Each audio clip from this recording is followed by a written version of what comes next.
അല്ല, ഇപ്പോഴത്തെ കൺവീനർ ആവാൻ സാധ്യതയില്ല. അതെന്താണെന്ന് ഇല്ല, അതൊക്കെ ഞങ്ങൾ സംസാരിച്ചു. അതൊക്കെ അവർക്ക് സ്വാഭാവികമായും ഓരോ പാർട്ടിയും ആഗ്രഹിക്കും. അതിലൊന്നും തെറ്റില്ല.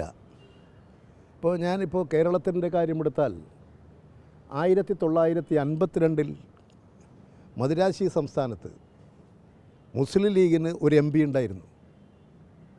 1962 മലബാറിൽ മദിരാശി സംസ്ഥാനത്തിന് അതിന് ശേഷം 62 പാർലമെൻറ്റ് തിരഞ്ഞെടുപ്പിൽ 2 MP മുസ്ലിം ലീഗിന് 62.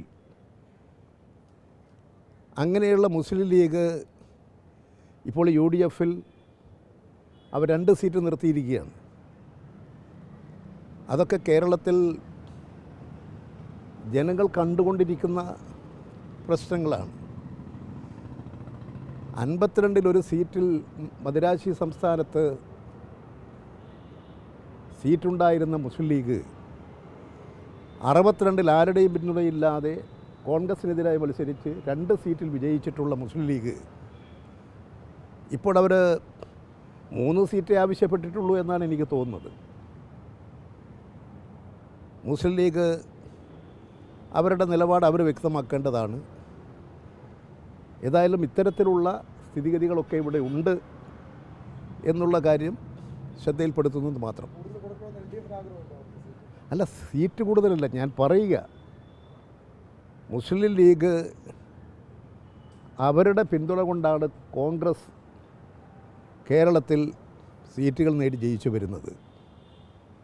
അത് കേരള രാഷ്ട്രീയത്തെ വിലയിരുത്തുന്ന ആർക്കും മനസ്സിലാകാൻ കഴിയുന്നതേ ഉള്ളൂ. ആ നീതി മുസ്ലിം ലീഗിനോട് കാണിച്ചില്ല. അവരെ അവഗണിക്കുന്നൊരവസ്ഥയാണ് സ്വീകരിച്ചത്. അത്തരത്തിലുള്ള ഒരവസ്ഥയും ഇടതുപക്ഷ മുന്നണി ഒരു പാർട്ടികളോട് സ്വീകരിക്കില്ല. ഞങ്ങളെല്ലാം കൂടി ചർച്ച ചെയ്ത് എല്ലാവരും കൂടി ചേർന്ന് തീരുമാനിക്കുന്ന തീരുമാനങ്ങളെ ഞങ്ങൾ മുന്നണി തീരുമാനമായി എടുക്കൂ. എല്ലാവരും ഐക്യത്തോടു കൂടിയിട്ടാണ്.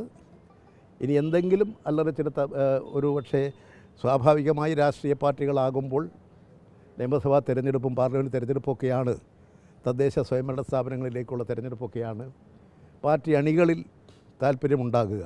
സ്വാഭാവികമായി ഉണ്ടാകാം. അതൊന്നും ഒരു തെറ്റായിട്ടുള്ള നടപടിയായിട്ട്, ഈ അഭിപ്രായങ്ങൾ പറയുന്നത് ഒരു തെറ്റായ പ്രവണതയായിട്ടല്ല ഞാൻ കാണുന്നത്. അവർക്കിടയിൽ വന്നിട്ടുള്ളൊരു അഭിപ്രായം പറഞ്ഞെന്ന് മാത്രമേ ഉള്ളൂ. അത് ഇടതുപക്ഷ മുന്നണിക്കെതിരായിട്ടുള്ളൊരു വർത്തമാനമേ അല്ല. ഇടതുപക്ഷ മുന്നണിയെ കൂടുതൽ ശക്തിപ്പെടുത്താൻ കഴിയത്തക്ക നിലയിലുള്ള നിലപാട് തന്നെയാണ് RJD സ്വീകരിച്ചിട്ടുള്ളത്. ഉണ്ട്, വീരേന്ദ്രകുമാറിന് സീറ്റ് കൊടുത്തിട്ടുണ്ട്.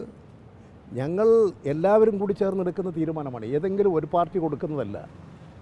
ഞങ്ങൾ എല്ലാ പാർട്ടികൾക്കും ഞങ്ങളുടെ മുന്നണിയിൽ തുല്യ അധികാരവും തുല്യ സ്ഥാനവുമുണ്ട്. എല്ലാവരുടെയും വാക്കുകളും അഭിപ്രായങ്ങളും ആവശ്യങ്ങളും സശ്രദ്ധം കേട്ട് നിലപാട് സ്വീകരിക്കുന്ന മുന്നണിയാണ് ഇടതുപക്ഷ മുന്നണി. അല്ല, എൻ്റെ ശ്രദ്ധയിൽ അങ്ങനെ ഒരു വിഷയം ഇല്ല. കാരണം അങ്ങനെ മുൻകൂട്ടി നിങ്ങൾക്ക് സീറ്റ് തരാം എന്നൊക്കെ സാധാരണഗതിയിൽ LDF പറയാറില്ല. അപ്പോഴുള്ള കാര്യം ചർച്ച ചെയ്ത് തീരുമാനമെടുക്കും. അതാണ് ഞങ്ങൾ ഇതുവരെ സ്വീകരിച്ചു വരുന്ന നിലപാട്. എല്ലാ പാർട്ടികൾക്കും തൃപ്തികരമായ തീരുമാനങ്ങളായിരിക്കും ഞങ്ങൾ എടുക്കുക. അല്ല, അങ്ങനെയുള്ള രാജ്യസഭ ഇപ്പോഴില്ലല്ലോ. രാജ്യസഭാ തിരഞ്ഞെടുപ്പ് വരുമ്പോൾ രാജ്യസഭാ സീറ്റിൻ്റെ പ്രശ്നം, നിയമസഭാ തിരഞ്ഞെടുപ്പ് വരുമ്പോൾ നിയമസഭയുടെ സീറ്റിൻ്റെ പ്രശ്നം, പാർലമെൻറ്റ് തിരഞ്ഞെടുപ്പ് വരുമ്പോൾ പാർലമെൻറ്റ് സീറ്റിൻ്റെ പ്രശ്നം, ഇനി പഞ്ചായത്തിൻ്റെ കാര്യം വരുമ്പോൾ പഞ്ചായത്തിൻ്റെ പ്രശ്നം. ആ നിലയിലാണ് അതാത് ഘട്ടങ്ങളിൽ വരുന്ന പ്രശ്നത്തെ അടിസ്ഥാനപ്പെടുത്തി നിലപാട് സ്വീകരിക്കലാണ് ഇടതുപക്ഷം സ്വീകരിച്ചത്. കാരണം തിരഞ്ഞെടുപ്പ് വരുമ്പോൾ UDFനകത്ത് ഇനിയും പൊട്ടിത്തെറികളും പ്രശ്നങ്ങളും ഉണ്ടാകാം. അപ്പോൾ അതെല്ലാം സശ്രദ്ധ നിരീക്ഷിച്ചുകൊണ്ട് നിലപാട് സ്വീകരിക്കുകയാണ് ഞങ്ങൾ ചെയ്യാറ്.